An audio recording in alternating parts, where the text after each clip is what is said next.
Cześć, witam serdecznie. Dzisiaj przenosimy się do mojego kolejnego low-techu na oknie. Mieszkańcy tego akwarium to Ameca splendens, ryba, która nie występuje już w naturze.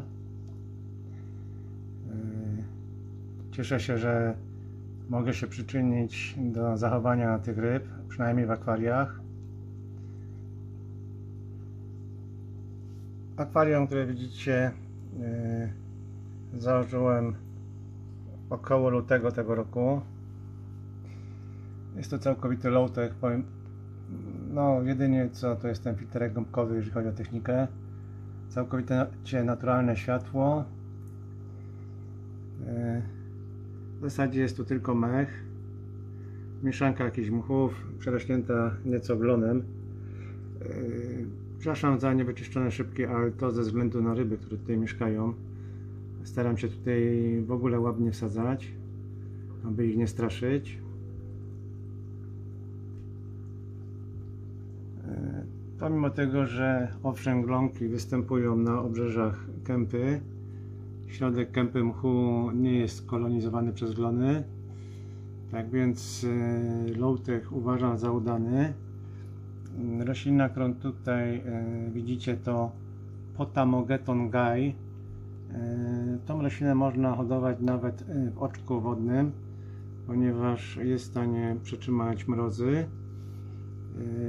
No, o ile oczko wodne nie zamarznie do dna, to te łodygi, które są przy dnie, są w stanie przetrwać. Szczerze mówiąc, nie wiem, czy naturalnie w Europie występuje ta roślina. Jeżeli nie, no to naprawdę ma potencjał inwazyjny. U mnie od lat rośnie w kajfasach w ogródku. Przez cały rok tam jest. Ta roślina nie ma nigdy tendencji do wyrastania ponad wodę. Potrafi się dość intensywnie rozrastać, ale ma też ogromną zaletę, że rośnie z powodzeniem właśnie w takim low-techu. Tu jest wystawa północno-zachodnia, odmienna od tej, którą widzieliście w akwarium dla limek. Bardzo fajna roślina, ten Potamogeton Guy. Właśnie zaletą jest, że potrafi rosnąć nawet w takim lekkim półcieniu. Tutaj nie ma aż tak ostrego światła jak na oknie przeciwległym.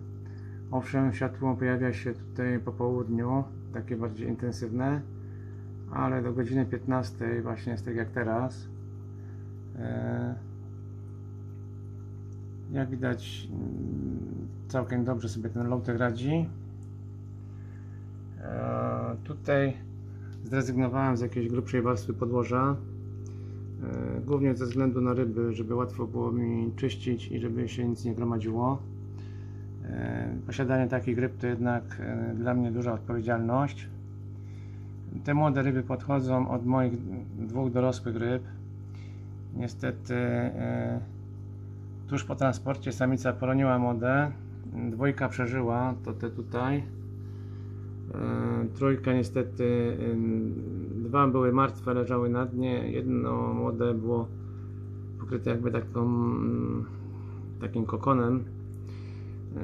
Te ryby żyworodne mają tą żyworodność dość daleko posuniętą i zarodek jest połączony z jajnikiem przy pomocy takiej pseudopępowiny. No i przypuszczam, że taka błąka, która była na tej jednej z tych ryb, no to były resztki właśnie łożyska, czy też tego kokonu, w którym ona była. Niestety no, nie mam tego nagranego, bo no, nie wiem czemu tego nie nagrałem. Jak czy owak, dwójka młodych przeżyła. Obawiam się tylko, czy samica nie jest czasem po tym wszystkim bezpłodna. Płeć u tych ryb no, trudno się rozpoznaje, aczkolwiek najlepiej popatrzeć na ogon samca. Zazwyczaj jest on troszkę bardziej kolorowy, tutaj jest on obrzeżony. Różnią się nieco kształtem ciała od siebie, samiec z samicą. Samica jest bardziej masywna. w porównaniu do tego samczyka. No i też od pozostałych ryb żyworodnych różnią się tym, że nie mają typowego gonopodium, tylko ta płetwa odbytowa ma trochę inny kształt. Pierwszy promień jest przekształcony w taką właśnie szczykawkę służącą do zapłodnienia samicy, ale nie jest to, jak widzicie, takie typowe gonopodium.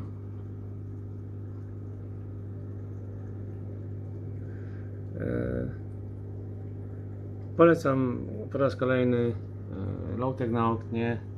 Jak widać, nie jest to jakiś zabójczy zbiornik, jeżeli chodzi o liczbę gatunków roślin, zaledwie 2, ale odpowiednio dobrane jakoś sobie dają rady. Oczywiście tutaj, jeżeli chodzi o mech, to tu jest więcej niż 2 gatunki, widzę co najmniej teraz 2. No ale jakoś to wszystko sobie tam radzi. Bardzo jestem zadowolony z tego Low-Techu. W zasadzie jest on prawie bezobsługowy, poza wymianką wody oczywiście. No i za jakiś czas usunięciem rzęsy, która się gromadzi. Trochę jej zawsze zostawiam, bo ryby lubią takie miejsca, gdzie od góry jest jakaś pokrywa roślin. To nie wpływa akurat na wzrost tego tutaj mchu, czy też tego Mogetona Gai, z tego względu, że no, światło dociera jakby na wprost przez szybę, nie od góry, w związku z czym ta rzęsa, która się wytwarza, nie cieniuje jakoś w szczególny sposób tego zbiornika. Najtańsza opcja, jeżeli chodzi o akwarium, Low-Tech na oknie. Naprawdę prosta sprawa.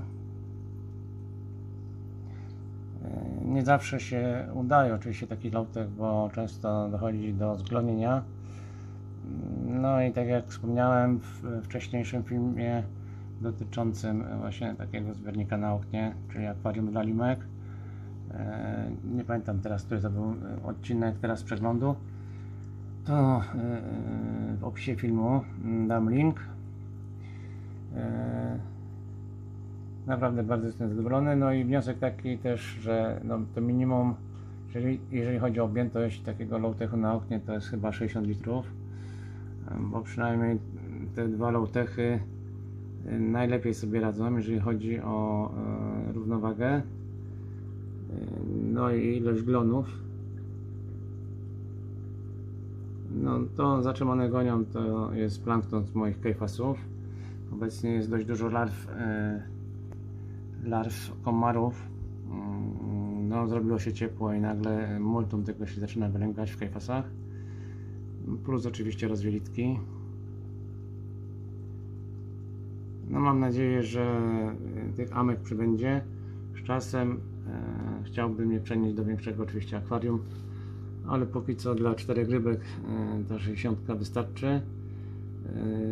Tutaj no, to akwarium ma oczywiście tą przewagę, że jest tu naturalny świt, naturalny zmierzch, wahania temperatury wody, no, warunki najbardziej zbliżone do naturalnych. Przy czym oczywiście moje ryby nie pochodzą z odłowów, bo tak jak wspomniałem, ameka nie występuje już w naturze. Są opowieści o jakichś mitycznych lokacjach, gdzie została reintrodukowana, ale to trochę takich mitów akwarystycznych jest. Do końca nie wiem, czy to jest prawda. Fajnie by było, no i tak trzeba, ponoć lokacje są trzymane w tajemnicy, co też jest mądre. No, życzymy sobie, żeby tak było. Póki co no, staram się utrzymać w jak najlepszych warunkach te amyki. Chciałbym doprowadzić do tego, że w końcu się rozmnożą ponownie. No i że kiedyś w przyszłości będzie ich tyle, że będę mógł komuś innemu zaoferować te ryby. Dzięki temu mają szansę na przetrwanie. No to jest ta jasna strona akwarystyki, którą chcę promować. W ten sposób możemy spełnić pragnienie posiadania akwarium zaspokoić swoje hobby, a z drugiej strony przyczynić się do czegoś dobrego i zachować jakiś gatunek dla przyszłych pokoleń. Dla mnie tym jest cały sens, obecnie przynajmniej, tego co robię. Na dzisiaj to tyle. W poprzednim odcinku przez przypadek nie wkleiłem właściwej wersji filmu. Niestety nie było filmu od Jarka, natomiast tym razem nadrabiam ten błąd i zapraszam na filmik od Jarka. Pozdrawiam, Jarek.